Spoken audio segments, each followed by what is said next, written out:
باش نتكلموا الواقعيه. والصرا شبيبه عاشت مشاكل يعني كثيره الموسم المنصرم، وين يعني حتى تفادت السقوط في الجولات الاخيره وبعد كل يعني المشاكل التي اثيرت.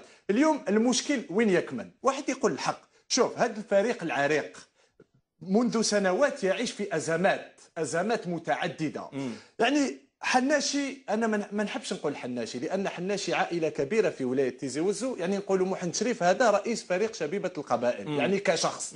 هو كان عنده مشاكل صحيه وين الناس بالك ما على بالهاش، كان عنده يعني ضربه في راسه وين فقد الوعي تاعو اللي اعطاه خلل. هذا نعطيك يعني حتى في الصحه تاعو عنده خلل في راسه، يعني ولا ينسى. هذا يعني مانيش انا نقوله، هو صرحه لي وتكلمت معه عده مرات. ولا حتى يعني هو في راسه يعني هو حاسب باللي قال لك اشياء وهو اللي ما قالهم لكش.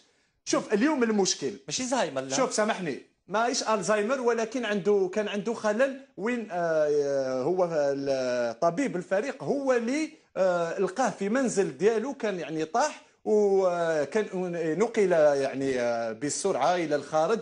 خلينا دوك ماهوش هذا المشكل. اليوم كي نعاودوا نولوا الى هذا الفريق شبيبه القبائل بعد كل هذه الازمات واش صرا لها؟ نعم. حوزه المدربين، نعم. بدلت اللاعبين، بدلت المحيط، بدلت كلش. واش ما تبدلش؟ ما تبدلش الرئيس.